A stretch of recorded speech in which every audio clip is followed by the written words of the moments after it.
Hey, and welcome back to Business Bloopers, Laughing Through the Pain. I'm Bethany, your guide through the ups and downs of entrepreneurship, management, and everything in between.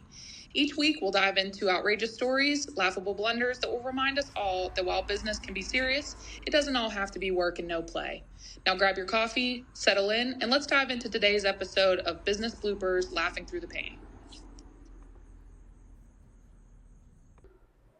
Hi, guys, and welcome back to another episode of the podcast. Today I have with me my mother, Lauren McCollum. Hi, Mama. It's nice to have you. Thank you.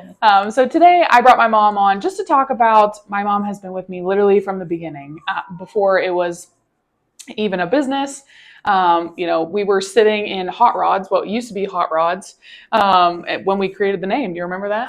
On a napkin. Yes. And we were bouncing ideas back and forth. And that's how we created our business name. There is no truth or rhyme behind it. My dad said to me, it needs to be something as soon as you hear the name that it's going to be, something that somebody knows automatically right off the bat. So what we do. Yeah. So I thought that was really neat. I forgot about that. Mm-hmm. So when we first decided to do Embroidum, our idea inspired or came from a wedding expo that we had gone to with my sister, and she saw that there was a lady there that was embroidering hats and beanies and slippers. Shoes. Yeah, I was going to say slippers and all kinds of different stuff for bride and groom apparel. So I thought, what a neat idea. Her machine was there. She was actually doing it on site. And so I thought, how cool. So I got to talking to her, and she was telling me how her demand was so high and that she had all these people, that were wanting her to embroider. And, I asked her how she was getting all these people, and it was just word of mouth. And I thought, I actually have a sewing background. I started in 4-H sewing with my grandmother. My mom is a seamstress. My grandma's a seamstress. Great-grandmother went to IUP for home ec. I guess I had never realized that. Yes. That's cool. Yeah. So it runs deep in our blood. I saw that she was doing this, thought, wonder if I could do this myself. So in talking to you, you said, your grandmother has always had an interest in embroidery, and they just never really pulled the trigger on the machine. So, I got to talking to my grandma, and my grandma is my first investor. And we bought the machine. We took the plunge and had no idea what we were doing. No idea. Absolutely no idea. That was fun. I had no interest in sewing. So tell that story. How you're talking about the quilts. Well, in 4-H, she struggled. She struggled in 4-H. We made beautiful blouses and a shirt from Hawaii, fabric I brought her back from Hawaii, but she really didn't like it. So when she was in college, she thought, I got to make some money. Let's make some money. So she thought she'll do T-shirt quilts. Which I had made one in high school. So I thought, this could be nothing. Yeah. So she got a couple of clients, and she gathered up the T-shirts, and she didn't like that either. Guess who finished the T-shirt quilts? Hey, and one of my clients to this day is one of my clients that was that T-shirt quilt for. Lori, you know what I'm talking about. So, so I thought I was going to make a quick buck real fast, and no, the process was not very fast. For everyone who knows how to sew, it is very patient-ridden, and that is just not me. So when I saw her have this, life-size sewing machine that, was doing bride and groom apparel, and I found out that you could do all these logos and different colors, and, so I thought, this is going to be my get rich quick scheme. Boy, was I wrong. Not wrong. I shouldn't say that. But if you're going into business with a get rich quick scheme, it's never going to work. The hard work has to go into it. The laughing, the pain, the tears, the blood, literally, has to all go into this process. And actually why I say blood is because my mom worked full time for me, or with my business, for me, I should say, as I worked full time starting the business. And go ahead. You worked full time out of the business. Yes, outside of the business, I worked full time. So I would come to her house and go to her basement, and poor baby, I was on the phone with her, texting her like every 5 minutes. Yeah.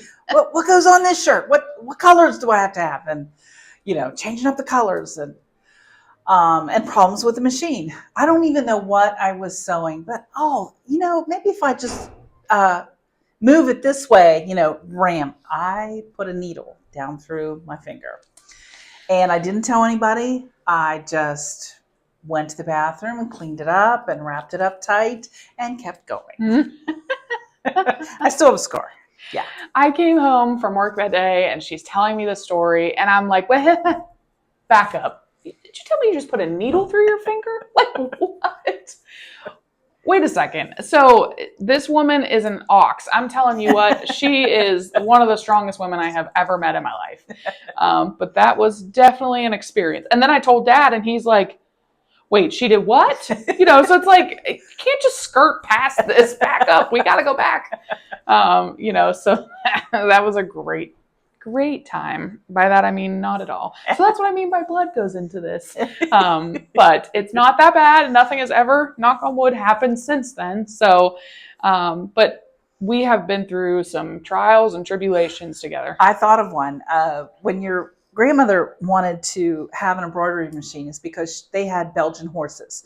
And when they went to a Belgian horse show, there was a trailer set up with a really nice man and a beautiful black dog named Hero.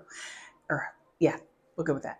And so she was fascinated. They did halters and blankets right there on site. Oh, that's right. I remember. So when I was thinking of that, remember when we did cow halters? Yes. We did halters for cattle for the fair. We should say we tried. We tried. Well, did we succeed? Yeah, we succeeded. It took I had to go out. We had to go. I went out and bought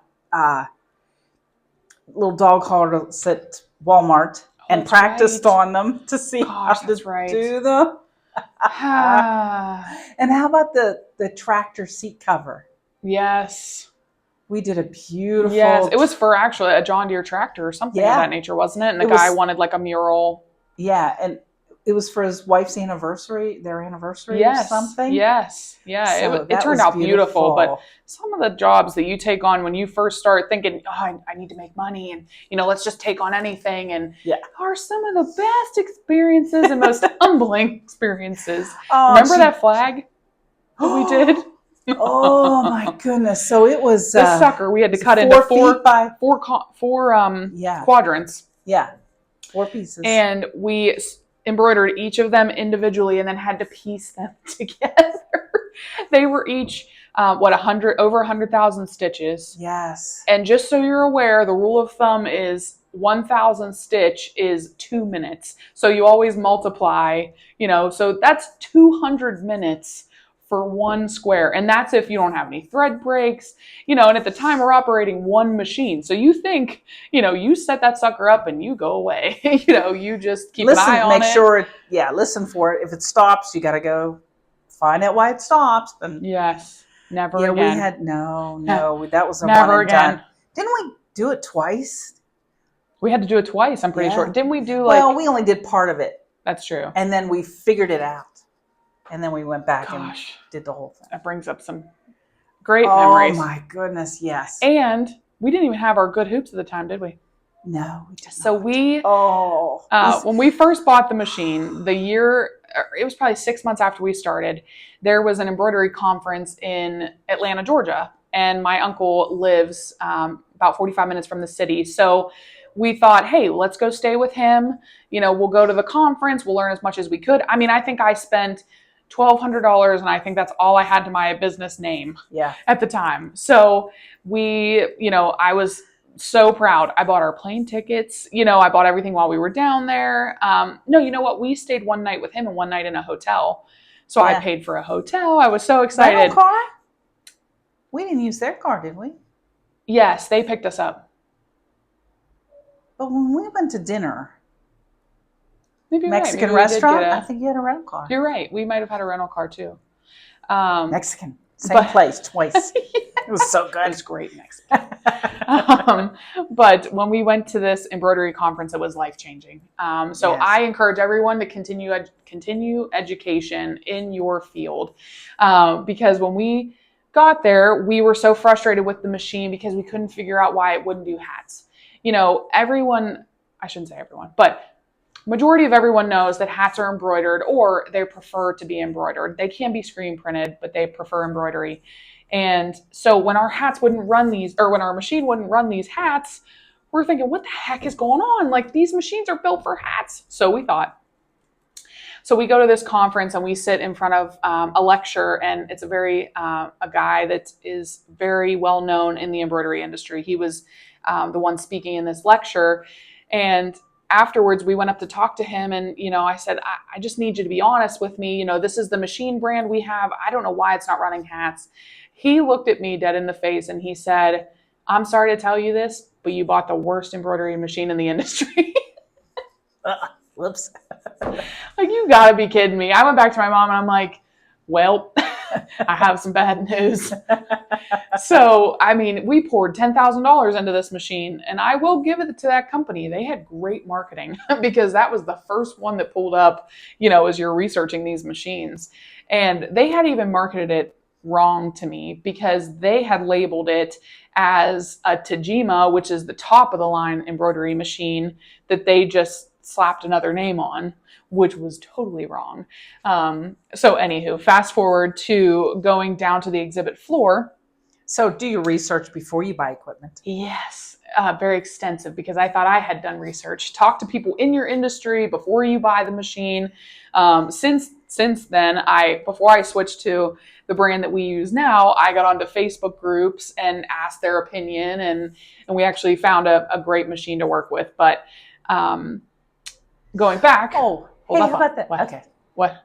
I named the machine. Oh, yes. We named the machine. Yes, so hold that thought. Okay. So going back to the exhibit floor, we saw a company called Mighty Hoops, and we watched this demonstration of how these hoops were magnetic, and they were going to change the embroidery industry, and they already had, and we were hooked. So I think we borrowed money. I put money on a credit card or something, and we bought these Mighty Hoops. And they said when you buy one Mighty Hoop, it's like crack because you can't stop buying them. Oh, if you've ever used an embroidery hoop, just your mother's old wooden embroidery hoop, that's pretty much what comes with your machine. You put one down, you put something over it, and you crank it on there. You don't know whether it's level or centered. It's horrible. Oh, the time and money that we have saved by investing, in these hoops is incredible. I mean, there are still some people that use these hoops today, which, to each their own. They have mastered this skill, and that's perfectly fine. But for us, I have no patience. So for me to try to figure something out like that is These smack together. Yep, the magnetic hoops. And they are strong. Carhartt jackets, smack. Don't get your finger in there. Yep, so don't get your finger or your arm or, bruises everywhere because, you can't get them apart. Oh, yeah. I was just in here the other day. I don't remember. Oh, we're still in those sashes. Yes. And I got my arm stuck. Mm-hmm. And I couldn't because I got one hand. So she had to pry me out of those Mighty Hoops. Mm-hmm. We have to be very careful with those because, like she said, they are very strong. So we have a rule. You put white on white, and that the Mighty Hoops are blue on the outside, and then they have a white strip on the inside of them. And the less magnetic part is the white. So you put the white parts together, and that's how you can hang them. Store them. Yeah. Yes. But, those suckers are strong. Oh, but they are wonderful. So nice. Oh my gosh, that was probably the best thing I could have ever learned in the first 6 months of my business. Yes. So we actually came home from that show, and I can't remember. It wasn't long after that we bought the other machine. Yeah. I decided, to do a bunch of research, and we found SWF, which is who we use now, Stitch It International, and their workhorses. They are pretty reasonably priced within the industry, but they could run hats, and we were like, oh. So she called it the Beast. Yes. It was a beast that could run those hats. So the first one became Beauty. Beauty. It was and dainty. The Beast. So it was picky. It didn't like hats, so we never ran hats on that sucker.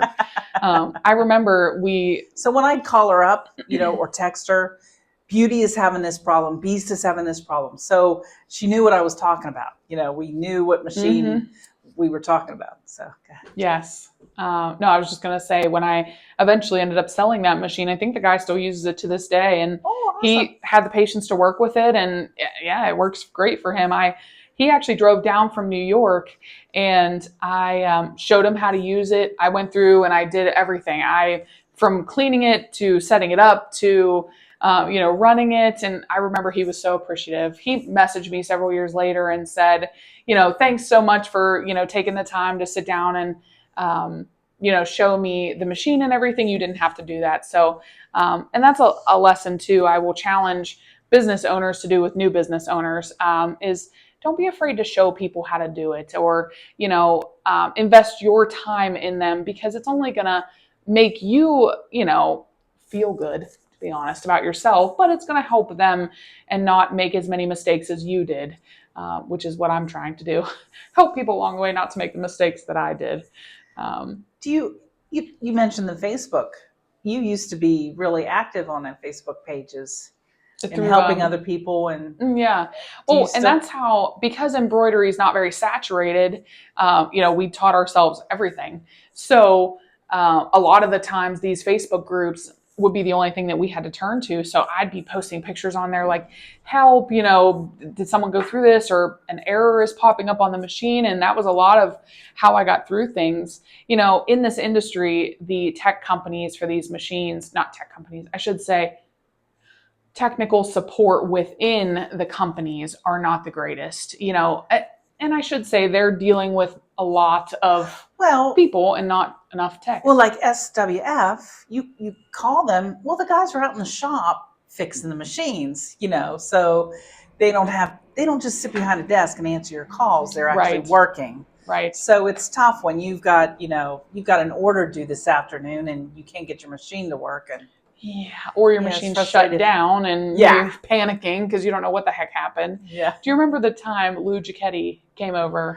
Oh yeah. So there's a part on the machine, it's called an upper thread hook, and it comes down and it swipes the thread back up. Well, it's very finicky. It's aluminum, very thin metal, and if you bend that sucker, as we found out, it is very tricky to line back up. So we had a friend who ran an embroidery machine at the prison, right? Yeah. At the prison, and called him up one day and said, hey, Lou, is there any way, you can help us out, take a look at this? So he came over and he helped me get it back into place, and oh my gosh. What a blessing. What a blessing he was. Because her physical tech is what, 4 hours away? No, so the closest one to me is 6. Oh, 6 hours. Mm-hmm. He's up in the Poconos. So that's the thing also, is techs are very limited in this area too. So a lot of maintenance you're doing yourself. So learning your machine inside and out, like we had, now I can listen and hear, what happened, or, you just train yourself on those things. Advertising. That's true. So we did learn that also. Well, when we went to Atlanta,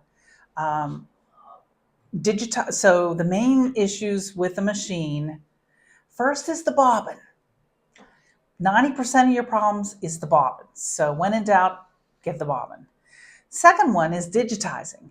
And you started off, you would get a great digitizer for about a week.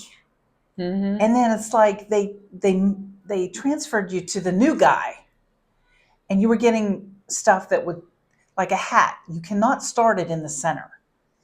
And they would start it in the center. Yeah, like they had or start on one side, and when you sew, then it pushes the thread up, pushes everything the other way. So it's like you're gathering up over here. So, you get the newbie, and then you'd have to. It's like they'd hook, line, and sinker you and think they had you, and then they'd throw you to the new guy, or they didn't care about you as much. They got you in, so they thought they would keep you. Well, once we went through probably 7 digitizers until we found a good one. And once you do find that one digitizer, hang on to him, because, and they said like 90% of why hats fail is digitizing.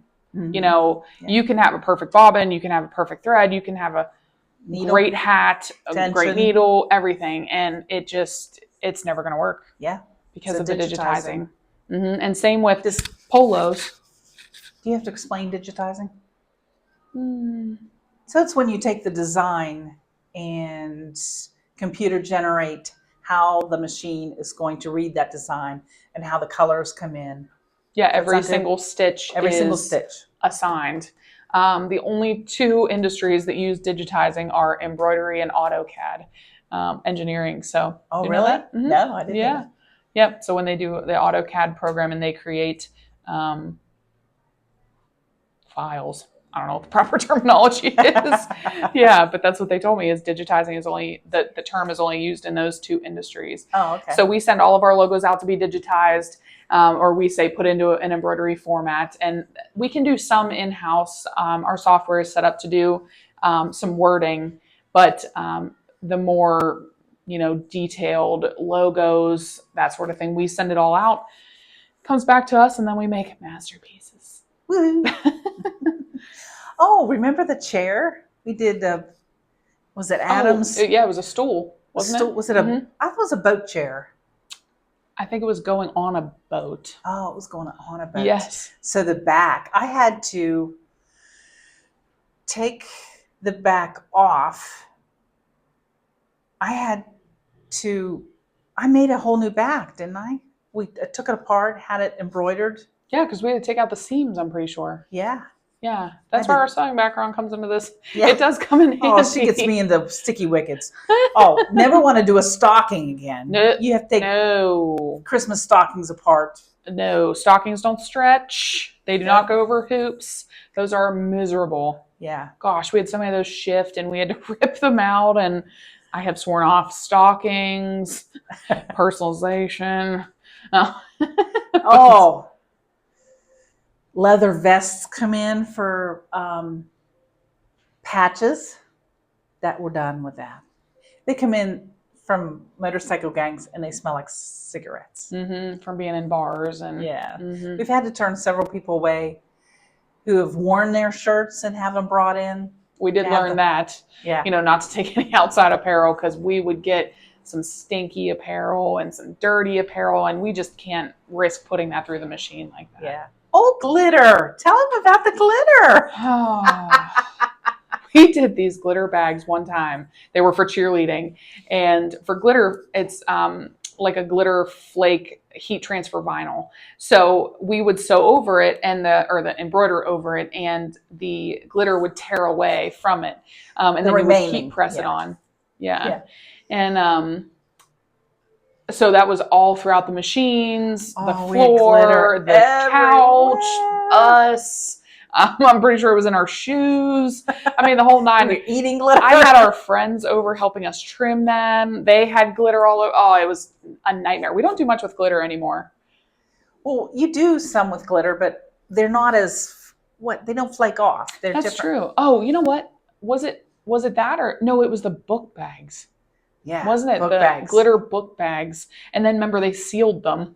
They put the plastic covering over them. Do you remember that? No, I don't. Those book bags. Yeah, they went from that glitter, that flaky glitter, to they sealed the glitter inside. Oh, I was like, oh yeah, yes. Now that they, now they have the sealed glitter. Yeah, yeah. So you don't end up with all of the. But they're beautiful, but you don't end up with it all over your machines, gumming up your machines. Oh, right. Oh, gumming up your machines.